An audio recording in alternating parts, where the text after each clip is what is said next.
ادع إلى سبيل ربك بالحكمة والموعظة الحسنة وجادلهم بالتي هي أحسن إن ربك هو أعلم بمن ضل عن سبيله وهو أعلم بالمهتدين. Call unto the way of thy Lord with wisdom and fair exhortation, and reason with them in the better way.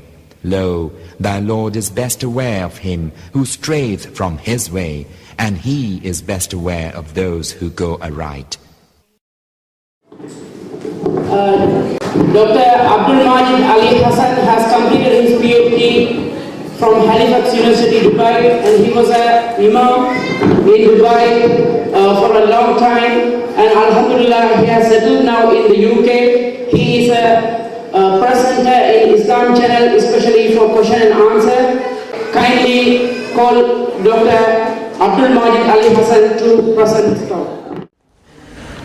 إن الحمد لله نحمده ونستعينه ونستغفره ونؤمن به ونتوكل عليه ونعوذ بالله من شرور أنفسنا ومن سيئات أعمالنا من يهده الله فلا مضل له ومن يضلله فلا هادي له وأشهد أن لا إله إلا الله وحده لا شريك له وأشهد أن محمدا عبده ورسوله أما بعد فإن خير الكلام كلام الله وخير الهدى هدى محمد صلى الله عليه وسلم وشر الأمور محدثاتها وكل محدثة بدعة وكل بدعة ضلالة وكل ضلالة في النار.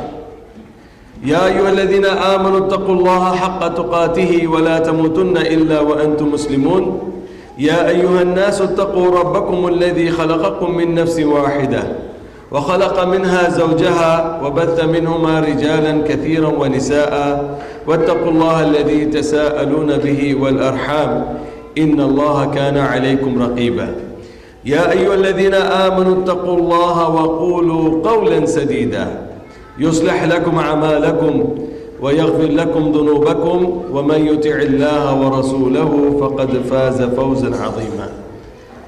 My brothers and sisters, pray to Allah subhanahu wa ta'ala that may Allah give us sincerity to speak the truth. Truth in the light of the Quran and the Sunnah of Rasulullah sallallahu alayhi wa sallam. Pray to Allah subhanahu wa ta'ala that may Allah accept our gathering over here. Pray to Allah subhanahu wa ta'ala that may Allah make this gathering a cause for us to go to paradise, inshallah. Say Ameen. And say it from the heart. Because we say Ameen only by routine. We say Ameen and we are scratching our chest. Ameen. No, this Ameen will not be accepted. Allah will not respond to your dua if you say Ameen this way. And if you really want Allah to listen to you, then Ameen should come from heart, mashallah. As you know, the topic is about who is Da'i. So the word Da'i has come from Da'a. Da'a yad'u. Da'watun and ad-Da'i. Da'a means he called. Yad'u, he calls. And the Da'i is the one who calls people. The one who invites.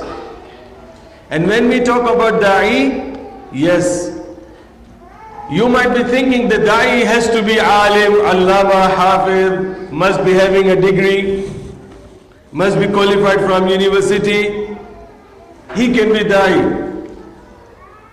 A alim must come from, abroad to come and teach you. So because that is, he is Da'i, because he's alim.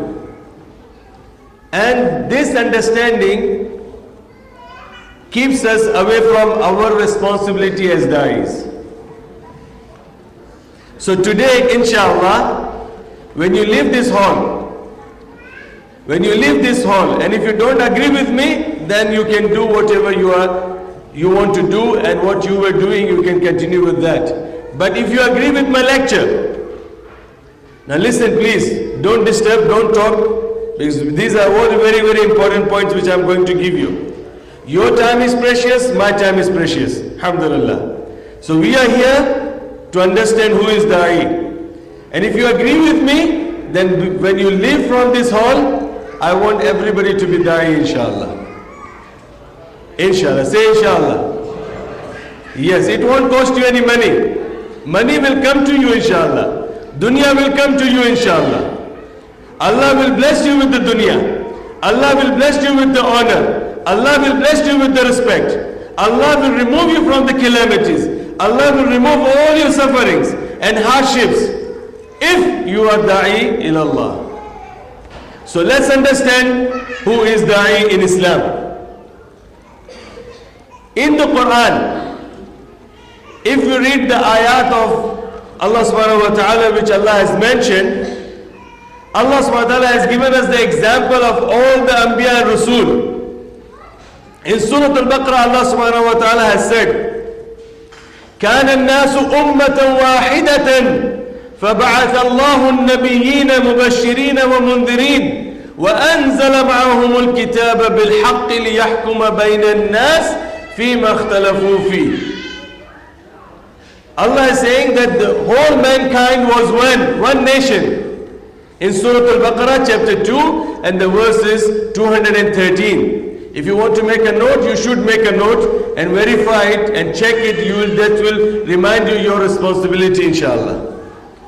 Allah says, كَانَ النَّاسُ أُمَّةً وَاحِدَةً. The whole mankind was one nation. فَبَعَثَ اللَّهُ النَّبِيِّينَ مُبَشِّرِينَ وَمُنذِرِينَ. Allah subhanahu wa ta'ala has sent after them to these people, this nation, the messengers and the prophets with two qualities, mubashireen, that they came to this nation to give the glad tidings of the paradise, wa mundirin, and to warn them against the hellfire, wa anzala ma'ahum al-kitaba bil-haqqi, and he has revealed the books for them with the truth. For what? لِيَحْكُمَ بَيْنَ النَّاسِ فِي مَا اخْتَلَفُوا فِيهِ, to clear the doubts, to remove the disputes which they have created among themselves with the help of the book. Now let's come to this point here. In this ayah, Allah says that the people in the past, the whole mankind was one nation, and when they were divided into groups and disputes, Allah subhanahu wa ta'ala sent the messengers and prophets to them as da'is, and they came with two messages. One, to give them the glad tidings of the paradise, and the second, to warn them against the hellfire. And then, when the Nabi or the Prophet dies, the book does the same job. So Allah subhanahu wa ta'ala has revealed the book so that whenever they have any disputes, they can turn back to the book. In Surah Al-Nahl, Allah subhanahu wa ta'ala is mentioning in Surah Al-Nahl chapter 16 and the verse is 36, where he says, وَلَقَدْ بَعَثْنَا فِي كُلِّ أُمَّةٍ رَسُولًا أَنْ يَعْبُدُوا اللَّهَ وَاجْتَنِبُوا الطَّاغُوتَ. That to every nation, wherever the man was existing, whether the man was in Sri Lanka, whether the man was in India, whether the man was in Amazon Valley of Africa, or any place in the world, where the man is in Amazon Valley or he is in Africa, Allah subhanahu wa ta'ala has sent the messengers, da'is to them with the message, أَنْ يَعْبُدُوا اللَّهِ, worship Allah, وَاجْتَنِبُوا الطَّاغُوتَ, and avoid worshipping of the taghut, the shaitan.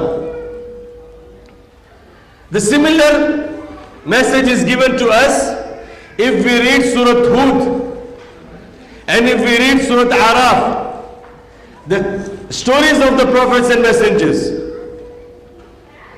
Ya qawm ya'budu Allah ma lakum min ilahin ghayru. This was the message, O my mankind, O my people, O my nation, O my ummah, worship Allah, and there is no authority to be worshipped except Allah. This was the message of Nuh alayhi salam. This was the message of Salih alayhi salam. This was the message of Hud alayhi salam. This was the message of Ibrahim. This was the message of Musa. This was the message of Isa. And this was the message of Rasulullah sallallahu alayhi wasallam.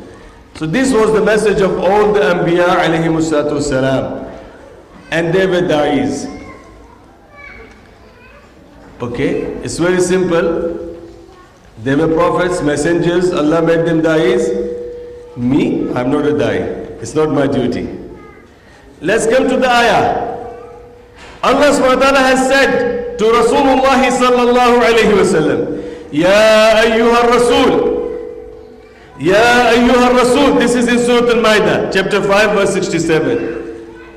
Ya ayyuha rasul, بلغ ما أنزل إليك من ربك فإن لم تفعل فما بلغت رسالته والله يعصمك من الناس.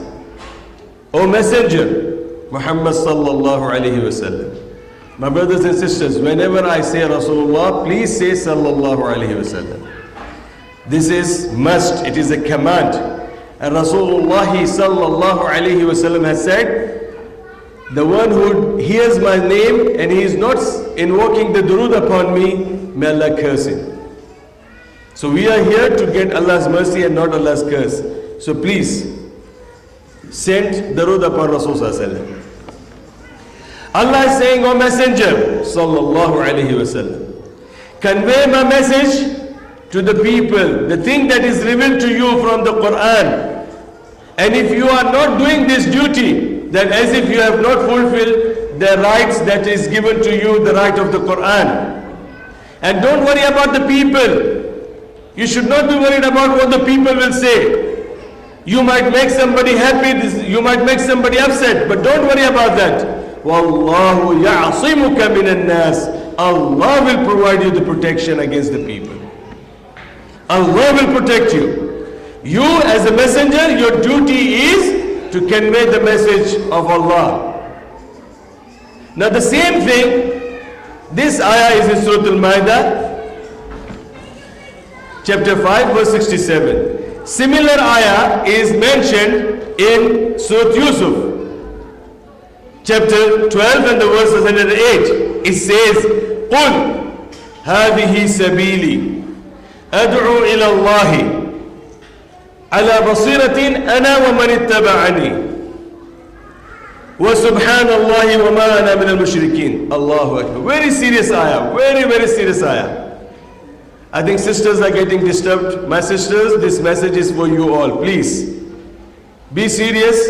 MashaAllah, the brothers are very serious. I can see them. They don't want to move their body. My sisters, please. Sorry to interrupt you, but I have to tell you.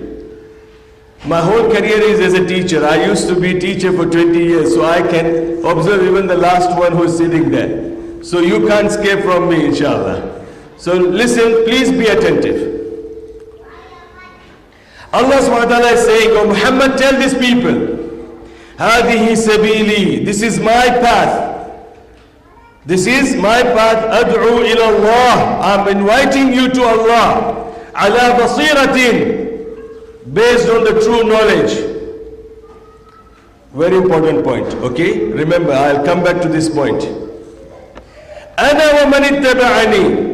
This is my duty. I call you upon Allah. I call you upon Allah's religion. I call you to Allah's religion with the true knowledge. And those who are following me, they also do the same thing. Those who are following, please repeat it. Those who are following me. Are we followers of Rasulullah or not? So this ayah is not for the Sahaba, this ayah is for all of us. Remember this, okay? Now I'm taking the witness from you so that I can say on the day of judgment, Allah, I have conveyed the message. This ayah says, Ana wa man ittaba'ani. I'm inviting you to Allah, and the same job is done by those who are following me. Okay, which you people are not doing. They are doing. Some of them. Which you have to do it, inshallah. Then it says, Subhanallah. Allah is completely pure from all the errors. وَمَا أَنَا مِنَ الْمُشْرِكِينَ. And I am not among the idol worshippers. Imam Ibn Kathir rahmatullah is saying, if a person is da'i ilallah, he is the true Muslim. And if he is not, he falls into the category of idol worshipping. Very serious ayah. Very serious ayah. It says, that this is my path, I invite you to Islam with the true knowledge, and those who are following, they do the same thing, and Allah is pure from all the sins, and I am not among the idol worshippers.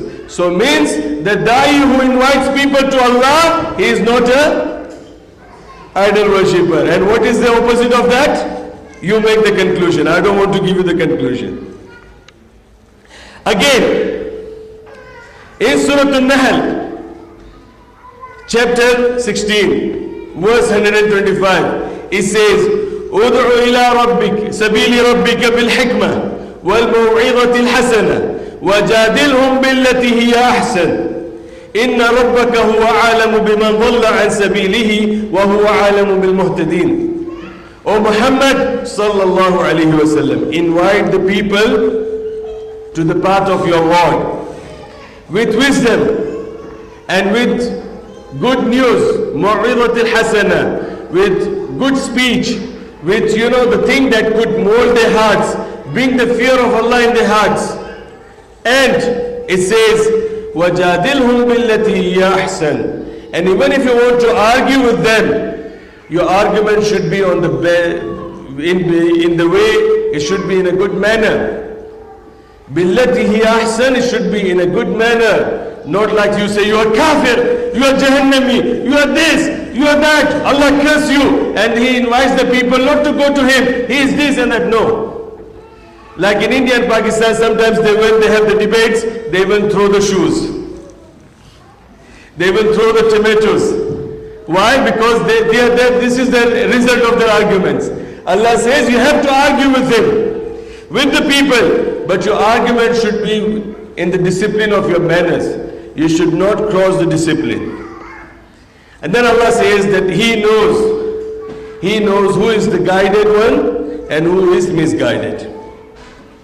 Now, why I brought this ayat? Everybody should know. These verses from the Quran, from Surah Al-Ma'idah, from Surah Al-Nahl, from Surah Yusuf. Why did I bring these verses? To make you understand that Allah subhanahu wa ta'ala has made da'wah compulsory upon all the messengers. Allah has made the da'wah, that Allah made all the prophets and messengers as da'i, and to convey the message was compulsory upon them. One point. Second, the verse which is in Surah Yusuf, chapter 12, verse 108, it says that even those who are following the messengers, they are also da'is, and it is compulsory upon them to give the da'wah. Is this point clear to you all? Is it clear to you all? I repeat again, all the messengers, da'wah was compulsory upon them, and at the same time, all those who follow the messengers, da'wah is compulsory upon them too. So they are also da'is. Is this clear? Okay. Now do I have to continue, or you understood the message? Do you want me to continue? Yes or no? Okay, that's good, mashallah. There's another hadith of Rasulullah sallallahu alaihi wasallam which is in Sahih Bukhari. In different places Imam Bukhari has mentioned this hadith. Ballighu anni walau ayah. Again, the dalil from the Quran and dalil from the hadith. He is addressing the Sahaba and is saying, convey the message, even if you know one verse of the Quran or any hadith that you know properly and you have understood it, convey it to the people. So this hadith is compulsory. It is sufficient to understand that every Muslim who follows Rasulullah sallallahu alaihi wasallam, he is da'i, and da'wah is compulsory upon him. Another hadith of Rasulullah sallallahu alaihi wasallam, hadith in Sahih Muslim, where Rasulullah sallallahu alaihi wasallam has said, "Man ra'a minkum munkaran falyughayyir biyadihi, فإن لم يستطع فبلسانه فإن لم يستطع فبقلبه وذلك أضعف الإيمان." Another hadith, "من جاهدهم بيده فهو مؤمن وَمَنْ جَاهَدَهُمْ بِلِسَانِهِ فَهُوَ مُؤْمِنٌ وَمَنْ جَاهَدَهُمْ بِقَلْبِهِ فَهُوَ مُؤْمِنٌ وَلَيْسَ وَرَاءَ ذَلِكَ مِنْ خَرْدَلٍ مِنْ إِيمَانٍ. Allahu Akbar. Both hadith are found in Sahih Muslim. Dalil for the da'is. Who is da'i? You have to make the conclusion. Rasulullah sallallahu alayhi wa sallam has said, if you see any evil happening, any evil is, repeat it please. I want you to understand each and everything that I'm saying. I don't want anybody to miss the point. Rasulullah sallallahu alayhi wa sallam is saying, when you see any munkar happening, did he say when you do any munkar? When you see munkar is happening, that means a Muslim will not do the munkar. Whereas if he sees the munkar happening, the Muslim, when he will see any munkar happening, he should stop it with his hands. Oh yes, okay. So Abdul Majid said we can stop. So let's go out and beat everybody. Boom, boom. No, I'll come to the explanation inshallah. Man ra'a minkum munkaran falyughayyiru biyadihi. If you see any evil happening in the house, if you see any munkar is happening in the office, when you see any munkar is happening in the street, when you see any munkar is happening in the masjid, when you see any munkar is happening in your wife, when you see any munkar in your husband, when you see any munkar in your son, when you see munkar in your family, you have to stop it with your hands. If you cannot, then with your tongue. And if you cannot even say with your tongue, then it should be from your heart. And that is the weakest of Iman. Which means, I'll give you the example. If there is evil is happening, like for an example, dance, which we have, Hollywood, Bollywood and Hollywood we have in the house. We don't have any Muslim wood or Islam wood in the house. But we all have Hollywood, Lollywood, and we have the speakers of that size. We have the speakers of this size in the house. But we don't have any Islam wood in the house. And that also after the request of our beautiful wife. The wife will say, I want this, I want, yes, everything. I can bring the stars for you. I can bring the moon for you, but you should be happy. So the people, they bring all these things for the women and they make their house of shaitan but not house of Islam or Muslim. If you see the munkar in the house, you should stop it. If whatever the means Allah has given you, you should stop it with your hands if you can. Otherwise with the mouth. And the heart is the last degree of your Iman. Heart is the last degree of Iman, which means if you see munkar and you cannot stop it with the hands, with the mouth, then you should not be part of it. You should not be part of it. And if you are part of that, then you have no Iman. It's not me I'm saying, it's the hadith of Rasulullah. And says, Man jahadahum biyadihi fahuwa mu'min. And Rasulullah is saying, the one who fights with them with the hands, he is a believer. If he cannot, وَمَنْ جَاهَدَهُمْ بِلِسَانِهِ فَهُوَ مُؤْمِنٌ. If he fights with his tongue, he is a believer. وَمَنْ جَاهَدَهُمْ بِقَلْبِهِ فَهُوَ مُؤْمِنٌ. And one who fights with his heart, then he is a believer. وَلَيْسَ وَرَاءَ ذَلِكَ مِنْ خَرْدَلٍ مِنْ إِيمَانٍ. After that, he doesn't say with his hands, he doesn't do anything with his hands, he doesn't say with his mouth, he doesn't even feel bad in his heart. Rasulullah is saying that the Iman which is in the size of a mustard seed, he doesn't have Iman of that size in his heart. So, what does this say? This hadith means that all the Muslims, they are da'is and their duty is to stop. Their duty is to stop the munkar. And there are three stages: with the mouth, with the hands, and with the heart. Okay, my brothers and sisters, my question to all of you, before you put questions to me, I put the question to you. Where should we start from? Hands? or the heart?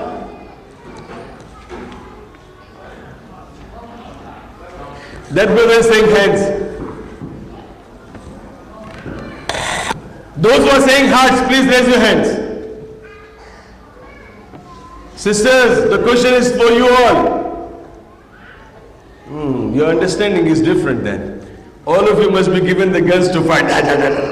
Because you want for the hands. No, it should be from the hearts. Why? If you hate the munkar in your heart, then you will speak about it. If you don't hate in your heart, you have no guts to say, because you are part of it. But when you feel bad in your heart, this is wrong. This is wrong in the society. This thing is against Islam. This thing is against Sharia. When you hate it, you will realize it. Yes, now I have to say. Then it goes with the mouth. Then it comes with the hands. And that hands is not to beat. The hands is for the defense.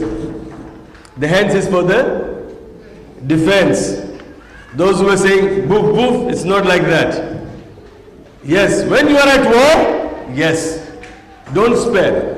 If the kafir comes at the war, when you are at war, no sparing. If you spare him, he won't spare you. So that's, Allah has said that you have to fight them. But that is at the war. But when we are walking in the street, are we at war? When we are in the house, are we at war? No. Rasulullah sallallahu alayhi wasallam in Makkah, 13 years in Makkah, was it at war? No. What did he do? He hid the munkar in his heart. Then what did he do? He started talking about the dawah with his mouth. And when he came to Medina, did he use his hand in Medina? No. Not to kill the people, but to defend Islam, he had to use the hands. Is that clear? Is that clear? If you don't say yes, I won't go ahead. Make the notes. You can put the questions afterwards, no problem. I'm ready to take your questions, no problem. But understand this. This hadith says that every Muslim is responsible to remove the munkar. If he sees, not he does. If he does, he's not a mu'min then. So he has to see, when he sees the munkar, he has to stop it. He has to feel bad in his heart. Then he has to speak about it. And then he has to, if it comes the matter to the fight, then he can defend himself. This is, and if he dies for that, he becomes, nobody is awake, everybody is sleeping. He'll become shaheed inshallah. Okay. Now my brothers and sisters, what did I say to you is that in the Quran and in the Sunnah, it is compulsory upon every Muslim to be a da'i. And to give dawah, there are 3 stages, and that is, you have to hate it in your heart, then you have to speak it with your mouth, and then you have to say and defend yourself in this mission with your hands. Now, what is the harm? Now this is again very serious point. You have understood this point, but you will say, it's okay, it's not compulsory. I may be da'i, I may not be da'i. If Abdul Majid is Imam, then it is his duty. If this brother is Khatib, so it is his duty, it's not my duty. Let's understand the ayat and the ahadith for those who are going away from this responsibility. Now I have conveyed my message that this is all the responsibilities of everybody, that you are da'is now. Now if you go away from this responsibility, then let's understand from the Quran and the Sunnah. It is mentioned in Surah Al-Ma'idah, chapter 5, verses 78 and 79. Is anybody sleeping here, please? Tell me. If you feel tired, if you feel lazy, if you feel sleepy, go and wash your face and come back. I'll wait for you, inshallah. But this is very, very important point over here. Very, very important point. Maybe next time these brothers will not invite me, I know, and say this is too much for us. So we won't invite him. But listen the truth. Since you are here, you have the opportunity to learn the truth now. Allah subhanahu wa ta'ala has said, لعن الذين كفروا من بني إسرائيل على لسان داود وعيسى بن مريم ذلك بما عصوا وكانوا يعتدون كانوا لا يتناهون عن منكر فعلوه لبئس ما يفعلون. الله أكبر. الله أكبر. لعن الذين كفروا من بني إسرائيل على لسان داود وعيسى بن مريم. Allah has cursed the Jews and the Christians and made them kuffar, disbelievers. Why? Why Allah is cursing the Bani Israel? Why Allah is cursing them and declaring them as kuffar? And not only him, it is on the tongue of Dawood and on the tongue of Isa alayhi salatu salam. These two prophets of Allah, these two messengers of Allah, they are cursing the Bani Israel. For what? ذلك بما عصوا وكانوا يعتدون وكانوا لا يتناهون عن منكر فعلوه. Three major causes for the curse to come from Allah. Three major causes come to the people of Israel. These are the causes. Number one, that they were disobeying Allah.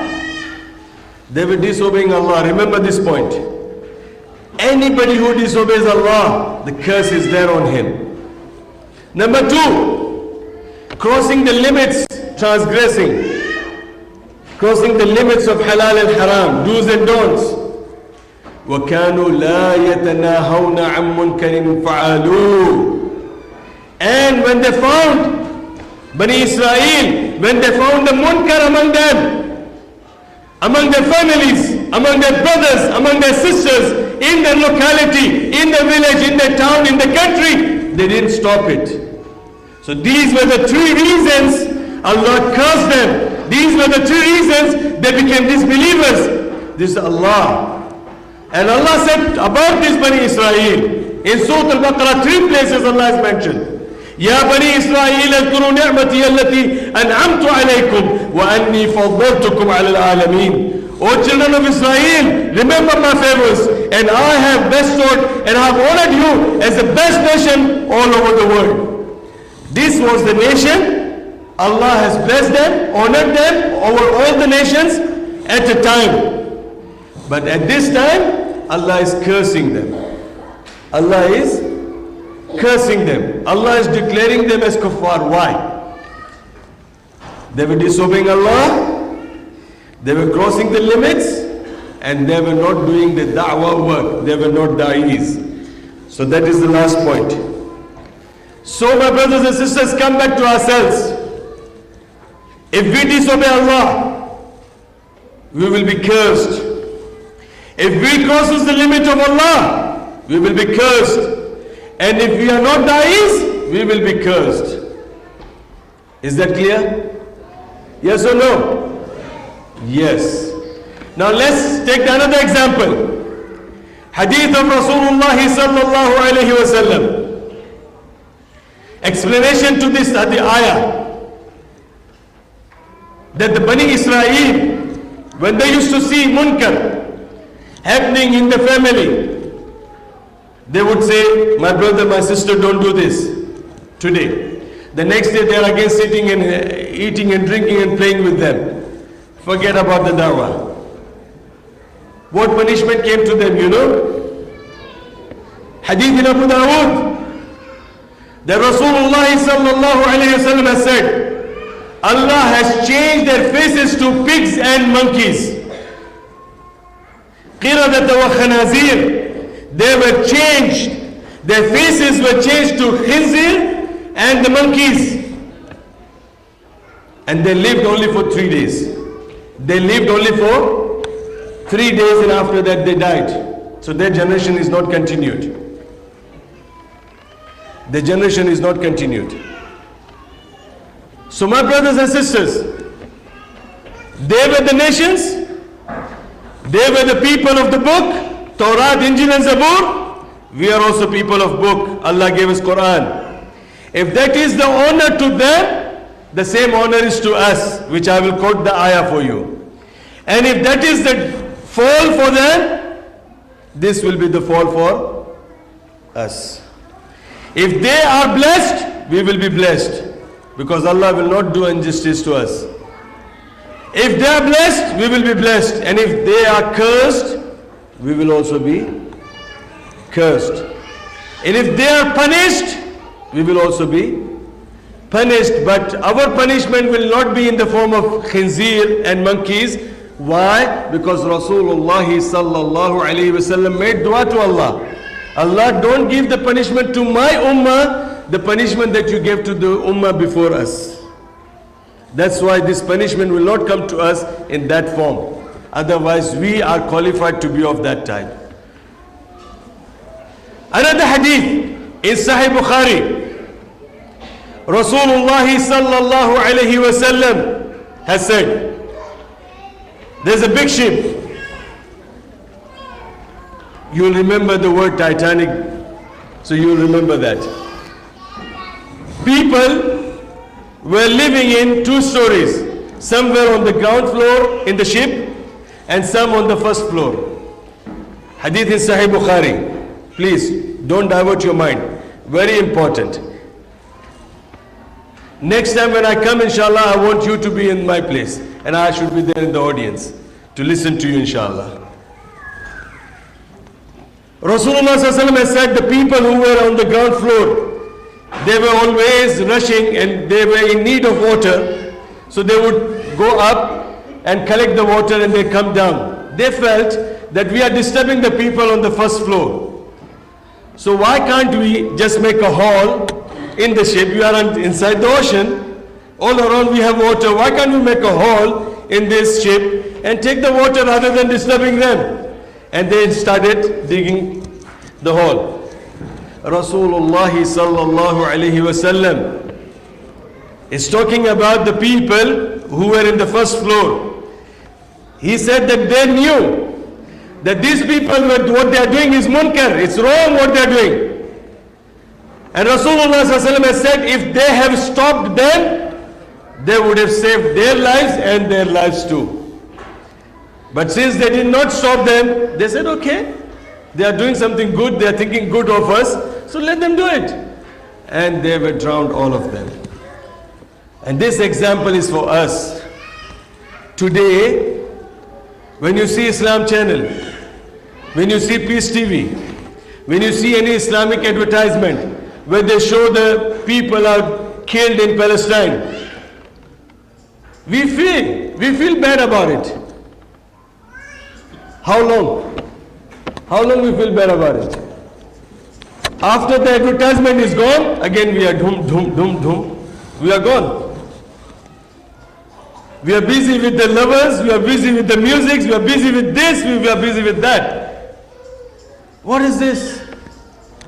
We are not concerned about what happened to the people in Palestine. 60 years. Some of you may be 20 years. Some of you may be 30 years. You were not born when the calamities came to Palestinians. Think of this. We see these people, we see in India, Hindus, they burn Quran. We see with our own eyes. We feel bad about it. We see the videos of Gujarat in India. The Muslims are burned in the building. The young children are burned. The small babies are burned in the building. We see it. We feel bad. After that it's gone. We see the past of Bosnia and Herzegovina in Czechoslovakia. They were Muslim brothers and sisters of ours. What happened to them? Till today, whenever any land is dug, they find minimum 20, 30 bodies buried of the Muslim men and women. They just remove them. We see this. We see killings in Tamil, in Sri Lanka. We see killings in all around the world. But how much we feel for them? Do we know the reason behind this? This is because we think it is not our responsibility. We think it is not our responsibility. We read the stories of the Quran.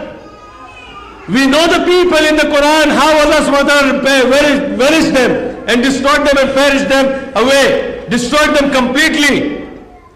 We know, but we think it is not concerned to us, and we are living our life. What will happen to us? We are not realizing it now, but our children, our grandchildren will see about the same situation that we are seeing about the people in the past. Few years, 10 years, 20 years, what happened to the Muslims in the different part of the world? This will happen to us, and this is because we think that dawah is not our responsibility. You think you don't want to tell somebody who's doing wrong, you don't want to tell him. Remember the ship.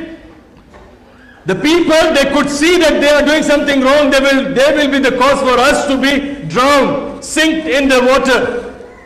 But they didn't say anything to them, and they were drowned along with them. We will be of the same. We see munkar. We see munkar in the house. We see munkar in the neighbors. We see munkar in our town. But we ignore it. Why? Because you have 3 times, you are having 3 meals a day. Sometimes you are 6 having. You have meal at home, and then somebody is inviting you for chicken and chips. You go there. Kebab and tikka. So you have more than 3 meals a day. You have handsome, beautiful clothes. You have beautiful wife. You have beautiful children. You get every week in the bank, you have the account is increasing. Your balance is increasing. So why should you be worried? You will feel something about that, and you will say, yeah, because they are away from Islam, so Allah has punished them. No. This what happened to them, it will happen to us. And the example for that, practical example. Suppose if a person has got some injuries in this finger, take this example. If a person has got injury in this finger, this part, only this part, 1 inch, and the doctor is saying, this injury is serious. This will kill your whole body because it is a cancer here. Are you going to ignore it? Are you going to ignore this point? You will say, MashaAllah, I'm a 6 feet man. It's only this part, it makes no difference to me. Will you say that? No. What are you going to say? You will ask the doctor to give you an advice. And the doctor will say, you have to operate, you have to cut this part. You will say, doctor, please do it. If I miss this one, at least I have a big part to be, The same thing, my brothers and sisters. Don't ever ignore any munkar that you see. Because today the munkar is happening there, that munkar can spread and will come to you. And once that munkar comes to you, the punishment of Allah will come to you. The curse of Allah will come to you. The suffering and calamities will come to you, and you won't be able to realize it. And it will be too late. T-O-O. T is not T-O-L-E-T when you look for the houses. It's not that. It is T-O-O. Too late for you to realize it. So, another example. You have a house, mashallah. 4-bedroom house. How many? 4-bedroom house. The most beautiful room is in the corner of the house. And something happened, electric shock or some, disconnection, a short circuit is there, and that room caught fire. What are you going to do? You'll say, I have 4 bedrooms. If one is burning, let it be burnt. What are you going to do? You're going to put off the fire to your level best so that you want to save the whole house. Who is going to do this? Abdul Majid. No. Sheikh, no. It's our duty. It's a collective duty. We have to fulfill this. If not, if we ignore this duty, then these are the punishments. Get ready for that. Is the message clear to you? So what do you want to be? The one who wants to take the challenge of this responsibility or to ignore it? Speak it from your heart. I can hear you. Yes. My sisters, did you get my message? Did you get my message? That if you are not da'iyas and you're going to go for the second part, then Allah subhanahu wa ta'ala's punishment is ready for all of us. And if you want to be da'is, how the person will be da'i, this is my third part, inshallah. Now let's see. Allah subhanahu wa ta'ala has explained to us that what should be the quality of the da'i. What should be the quality of the da'i? It's very simple. If you see the prophets and messengers of Allah, were they practicing or non-practicing people? I repeat the question again. The qualities of the da'i, okay? Now I gave you 2 messages. Now I'm giving you the third message, the quality of the da'is. All the prophets and messengers of Allah, were they da'is or not? They were da'is. Were they practicing of Allah's religion or not? Yes. So the first quality of a da'i is, he must be a practicing Muslim. Is that clear? Second thing, sisters, did you get my message? So many Muslim institutes, they start with Dawah project, but because the sincerity is not there, they break into groups, isn't it? Yeah, because the sincerity is not there. I'm worried about him, he might take my position. He's worried about me, I might take his position. I'm giving you the example, okay? I'm not working for him, please. Don't think. But this is how the organizations are.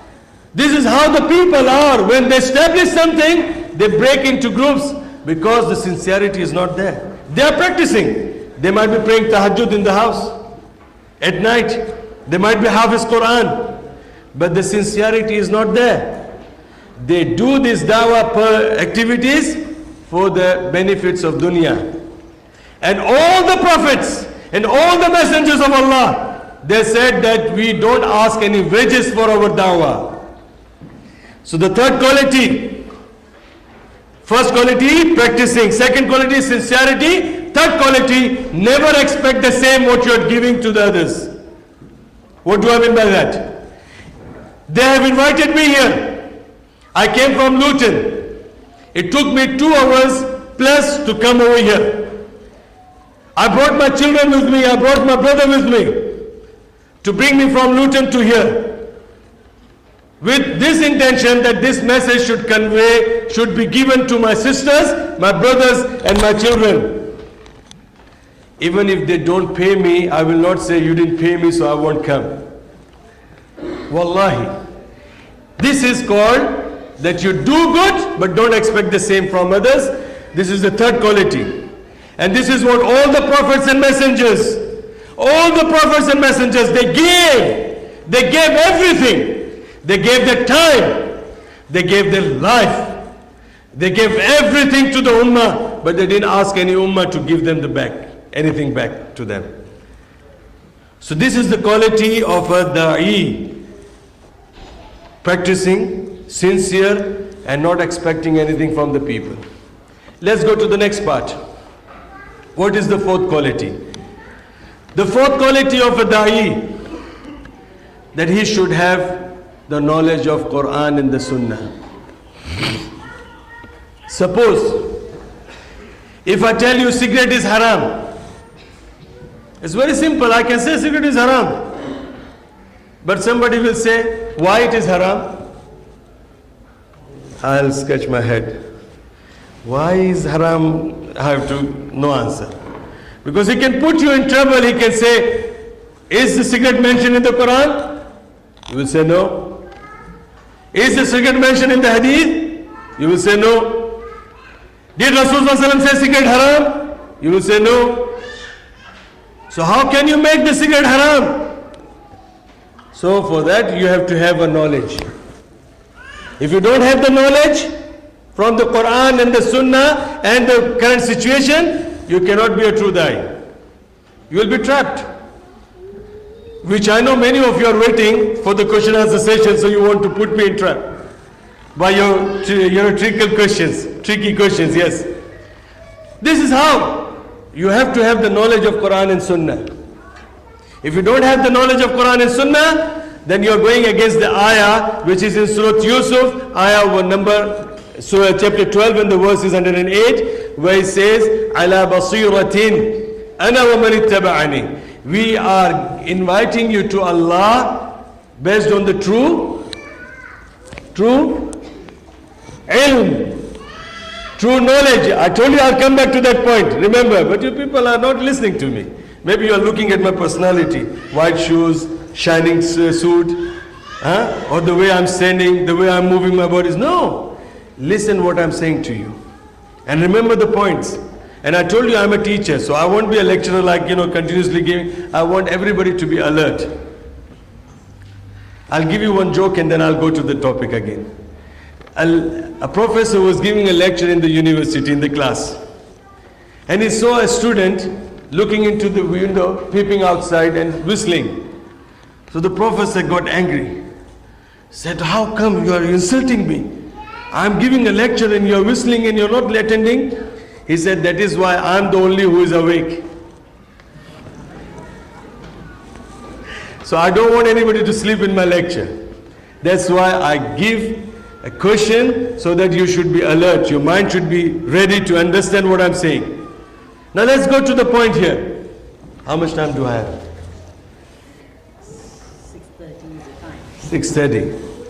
Okay, do you want me to stop? MashaAllah. Okay, alhamdulillah. My brothers and sisters, I consider you as part of my body. The way I feel for myself, I feel the same for you. So always take it in that sense. Now, we go to another point where Allah is saying that the knowledge is important when you give the dawah to the people. And knowledge should be all positive and negative of the issue that you are giving. And it's not necessary you have to be alim and hafiz. Anything that you know from the Quran and the Sunnah, yes. Now the fifth quality of the da'i, which is, subhanallah, we don't have that. The fifth quality of the da'i is pain for the ummah, concern for the ummah. What is today? Which day is today? Monday? Sunday. And what do we call this Sunday as what? Working day? Holiday, isn't it? And everybody wants to enjoy this day. Even myself. I have got a family. I want to enjoy. But what brought me here? At this stage? From that far distance. 70, 80 miles from your hall. Concern for you, brothers and sisters. Wallahi. The pain which I have for you all. I love you for the sake of Allah. And I know my sisters, they have children. And if they get this message, they will convey to their children. And when I'll die, I'll get the reward because their children become da'is and they are helping Islam. The same thing for you.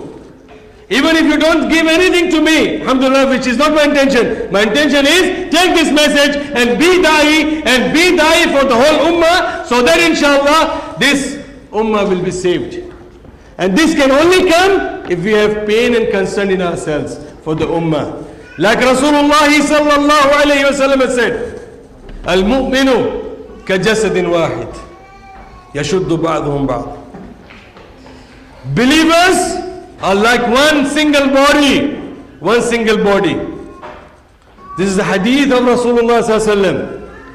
And if you don't have this, we are not the believers then. Rasulullah sallallahu alayhi wa sallam said, believers are like one single body. And if they have pain in one part of the body, the pain is felt by the whole body. Is that clear? So if my Muslim brother and sister is suffering anywhere in the world, I should have the pain for that. If my brothers, they need education, I should feel pain for that. And I should try my best, level best to educate them. My sisters the same, my brothers the same, even non-Muslims. We are responsible for that because we are da'is. So the final quality of the da'i, that he should have pain and concern for the ummah. Another example of Rasulullah sallallahu alaihi wasallam. Aisha Siddiqa radiallahu ta'ala anha, some visitors came to her. They asked, what is the way of Rasulullah sallallahu alaihi wasallam praying at home? We can see him praying in the masjid, but we don't know how he is worshipping at home. Then Aisha Siddiqa radiallahu ta'ala anha said that he is praying this way. And sometimes he is praying that his legs are swollen. This is because he wants to be thankful to Allah subhanahu wa ta'ala. And she is also narrating that there was a time when he spent all his night in the sajda praying for his ummah. The whole night he is in the sajda. Not for dunya, not for house, not for wife, not for children, not for wealth. He spent all his night in the sajda. Allah, my ummah. Allah, my ummah. Rasulullah sallallahu alaihi wasallam has said, the example of you and a person who is going into the hell is like a firebird. Have you seen the firebird? Which is like a golden color, likes to jump into the lights. Rasulullah sallallahu alaihi wasallam is saying that your example and my example is like this insect. That I am in this dunya, I have come here to hold you from your backs and pull you away from the hell. But you are overcoming me and you are throwing yourself into the hell the way these insects are going into the fire thinking it is light. And this man is removing them and keeping them away. So my brothers and sisters, this is Rasulullah sallallahu alaihi wasallam. And this is the da'i which has the quality in himself. Finally, let me end with this. Let me end this, my speech, with one evidence again. Have you ever memorized Surah Al-Asr? You know Surah Al-Asr? Wal asr innal insana lafi khusr. Now this is your homework till we meet again. This is your homework. Go and learn the translation of this. Allah subhanahu wa ta'ala is saying, swear upon time, the whole mankind is in loss, except the one who believes in Allah, the one who does good deeds, and the one who is the da'i of the truth, and the one who is maintaining the patience. Now my brothers and sisters, this is only 3 verses in the Quran. A small surah, very short surah. But this surah is a criterion for a man to be successful in the akhirah, or he will go in the hell, or he will go in the paradise, only based on this. Why? Allah says all the mankind is in loss. Loss means what? Go to paradise? They are in the hell. Who says this? Allah. But he says except among the mankind, among the people, only 4 people, those who have 4 qualities. When he said 4 qualities, did he mean this? When he said 4 qualities, does that mean this? When he said 4 qualities, does that mean this? It means 4. What are those 4 qualities? To believe in Allah.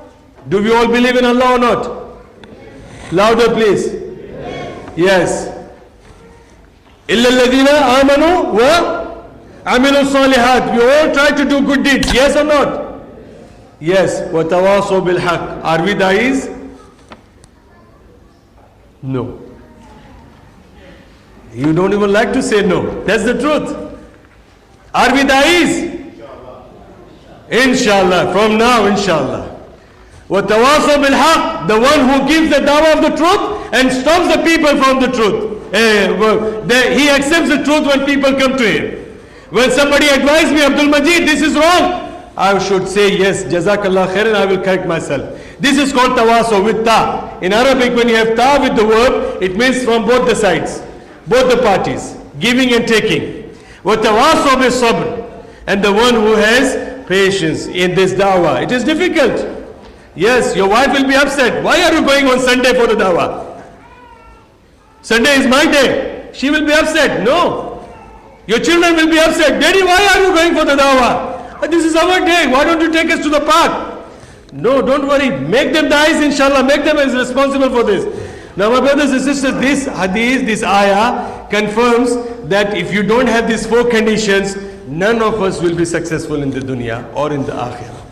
So these are the conditions. And Allah subhanahu wa ta'ala has said. Now tell me, my brothers and sisters, are we ummah or not? Yes. Are we ummah or not? We are ummah, isn't it? And Allah is saying that there was a ummah which was blessed, Bani Israel, and that at time they were disrespected, they were cursed. We are ummah. Which position do we want? Blessed and honored, isn't it? We want the respect. We want the dignity. Isn't it? We want the world to say that yes, ummah of Muslim is the honored ummah, the best ummah. Allah says, كنتم خير أمة أخرجت للناس تأمرون بالمعروف وتنهون عن المنكر. You are the best of nation. Who says this? Who says this? Allah.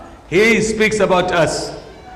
Allah has already said we are the best, but not in reality today. Allah says, كنتم خير أمة. You are the best of the nations. Why? How? تأمرون بالمعروف وتنهون عن المنكر. That you command the people of the truth and stop them from the evil. If you don't have this, you are not the best. You are the worst of the ummah. أقول قولي هذا واستغفر الله لي ولكم.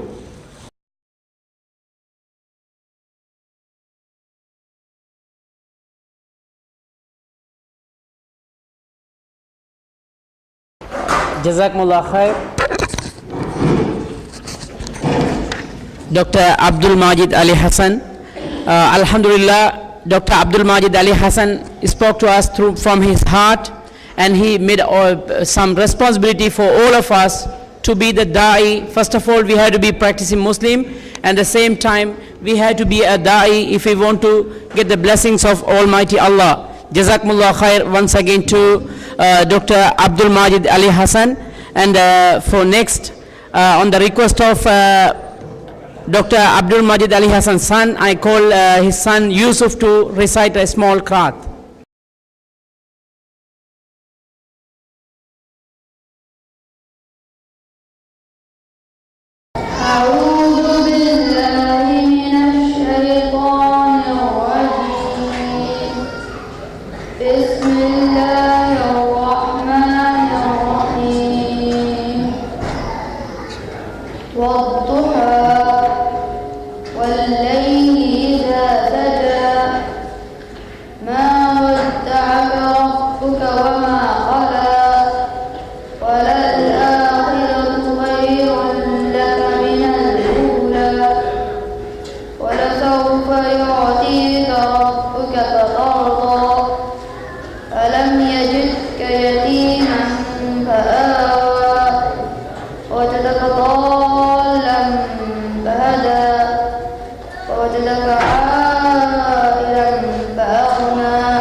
Jazakallah khair. The child, brother Yusuf. ادع إلى سبيل ربك بالحكمة والموعظة الحسنة وجادلهم بالتي هي أحسن إن ربك هو أعلم بمن ضل عن سبيله وهو أعلم بالمهتدين. Call unto the way of thy Lord with wisdom and fair exhortation, and reason with them in the better way.